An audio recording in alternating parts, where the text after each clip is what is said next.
मुजफ्फरनगर पहुंचे deputy CM Keshav Prasad Maurya ने दिया बड़ा बयान। महाभारतकालीन शुक्र तीर्थ पहुंचे उप मुख्यमंत्री केशव प्रसाद मौर्य ने राहुल गांधी और अखिलेश यादव पर जमकर निशाना साधते हुए कहा कि ये जो विपक्ष के अंदर बैठे हुए लोग हैं, उनके रोज एक न एक ऐसे बयान आएंगे जिनको सुनकर ही आश्चर्य लगेगा। कांग्रेस के नेता राहुल गांधी माननीय प्रधानमंत्री जी के बारे में जिन शब्दों का प्रयोग करते हैं, बताइए वो शब्द बर्दाश्त करने योग्य है क्या? देश की सबसे पुरानी पार्टी अपने को कहते हैं नेता राहुल गांधी विपक्ष के नेता, इतना गैर जिम्मेदार नेता शायद ही भारत के इतिहास में देश के विपक्ष की कुर्सी पर बैठा हो। अब शब्दों का प्रयोग करते हुए वो प्रधानमंत्री जी को गाली नहीं देते, वो देश की 14 करोड़ जनता ही देने का काम करते हैं और इसका हिसाब चुकता होगा। झूठ की मशीन ज्यादा देर नहीं चलती है। 2024 के लोकसभा चुनाव में लोगों से कहा कि संविधान खत्म कर देगी भारतीय जनता पार्टी। हम संविधान के रक्षक हैं, हम संविधान के पुजारी हैं, हम बाबा भीमराव अंबेडकर के अनुयायी हैं। संविधान हम तो खत्म नहीं कर सकते, लेकिन जो खत्म करने की सोच रहे हैं उनके मंसूबे कभी पूरे नहीं होने दे सकते। उन्होंने कहा आरक्षण खत्म कर देंगे।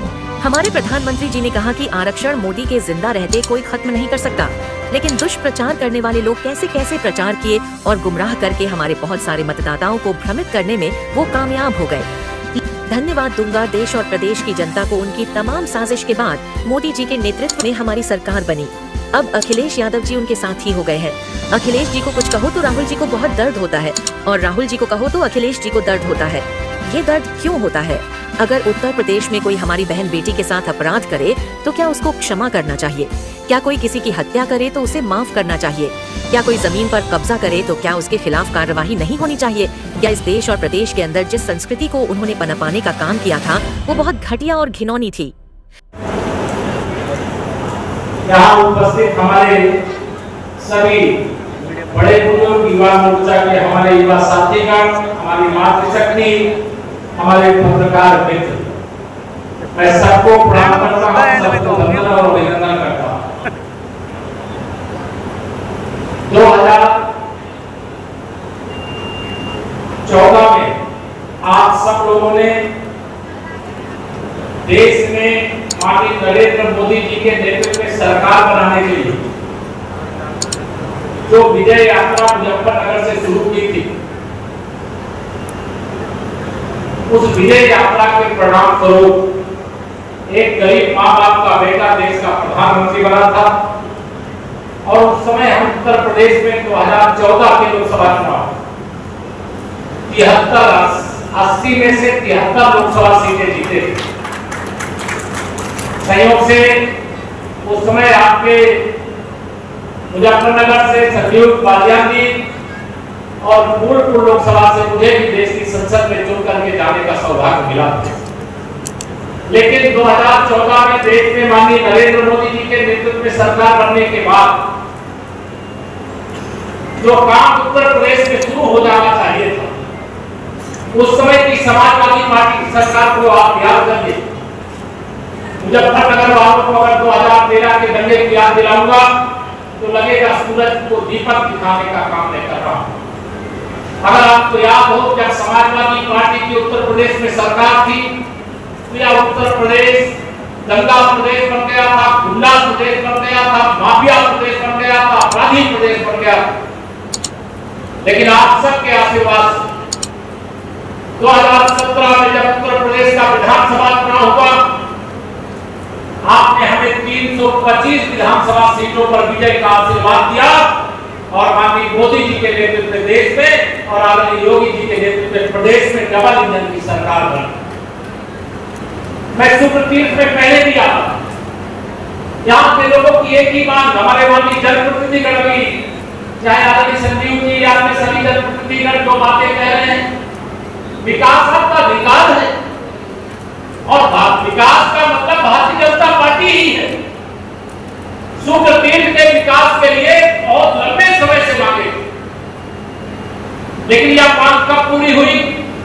जब आपने डबल इंजन की सरकार बनाने का काम किया, तब यह शुक्र तीर्थ की जो महिमा है, जो गरिमा है, उसके अनुसार हम आगे बढ़ने में सफल हो गए। बहुत लंबा विषय, उसकी चर्चा नहीं कर रहा था।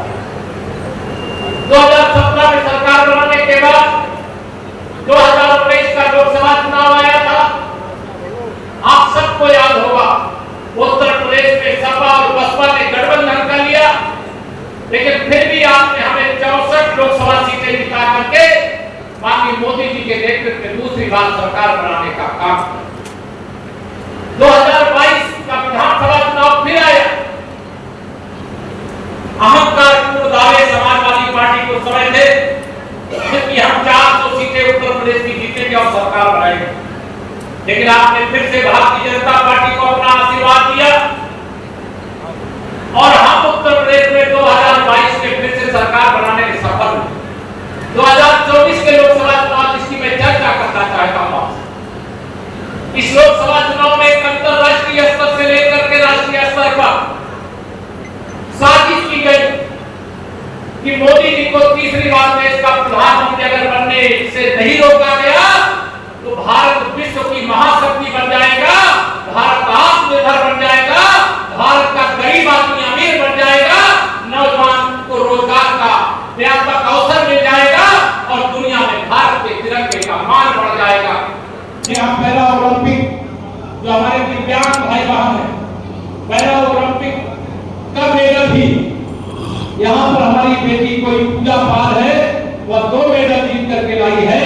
उनको सरकार की ओर से 2 करोड़ रुपए सम्मान राशि के रूप में भी दिया गया है। मैं उनको बधाई देता हूँ, पूरी जनता को बधाई देता हूँ, उनके परिवार को बधाई देता हूँ और आगे मेडलों की झड़ी लगा।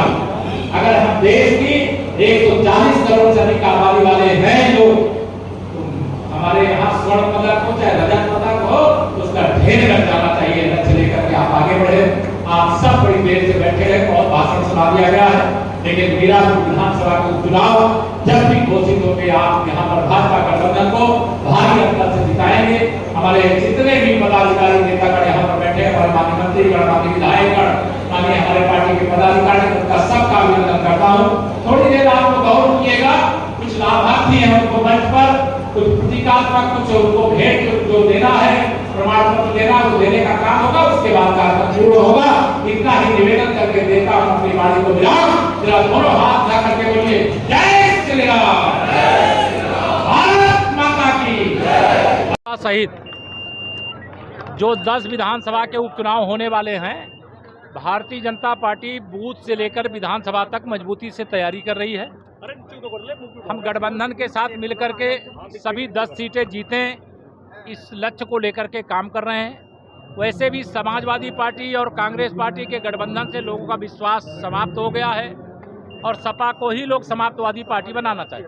लेकिन सर 24 में उन्होंने काफ़ी सीटें जीती हैं।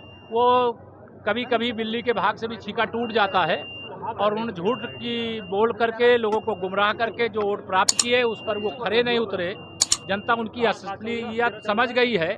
इसे सपा हो या कांग्रेस हो, उनको अब सबक सिखाने के लिए लोग तैयार हैं। सर, जो सपा नेता था उसका डीएनए मैच नहीं हुआ, जो सपा नेता था जिसका रेप कांड में नाम आया था उसका डीएनए मैच नहीं हुआ, उस पर क्या कहेंगे? जिस तरह देखिए, आप जिम्मेदार पत्रकार हो, नाम नहीं मैं जानता, लेकिन जब गैंग रेप जैसी घिनौनी घटना होती है और ऐसे आरोपियों को अगर समाजवादी पार्टी के मुखिया श्री अखिलेश यादव जी संरक्षण देने का काम करते हैं, चाहे वो अयोध्या का मामला हो, चाहे उनके संसदीय क्षेत्र कन्नौज का मामला हो और चाहे प्रदेश में अन्य कहीं स्थान का मामला हो, तो वो तो अपराधियों के संरक्षक बनकर के साबित हुए हैं और वह जांच चल रही है, उस पर कोर्ट में मामला है। ऐसे अपराधी बच नहीं सकते। भाजपा कितनी सीटों पर लड़ेगी 10 में से? हाँ, भाजपा 10 में से कितनी सीटों पर लड़ने जा रही है उपचुनाव? देखिए, ये तो पार्टी तय करेगी। जहां भी भाजपा लड़ेगी भाजपा जीतेगी, जहां भाजपा के सहयोगी लड़ेंगे वो सहयोगी जीतेंगे। बुलंदशहर गाजियाबाद बवाल हुआ है, यतीन्द्र सिंह ने बयान दिया है टाइगर को लेकर, क्या कहना है? मैं उस बयान को न देखा हूं, न उस पर कोई टिप्पणी। बवाल को लेकर क्या? विकास ये हमारी सरकार का संकल्प है और उस संकल्प को सफल बनाने के लिए अनेक परियोजनाएं स्वीकृत हो चुकी हैं, आगे बढ़ रही हैं और शुक्र तीर्थ ही नहीं, प्रदेश के सभी विकास मतलब तीर्थ स्थलों का बहुत व्यापक विकास हो रहा है। अयोध्या हो, चाहे काशी हो, चाहे मथुरा हो, चाहे शुक्र तीर्थ हो, चाहे अन्य कोई तीर्थ। सर, हरियाणा में चुनाव चल रहा है सर, कमल खिलेगा।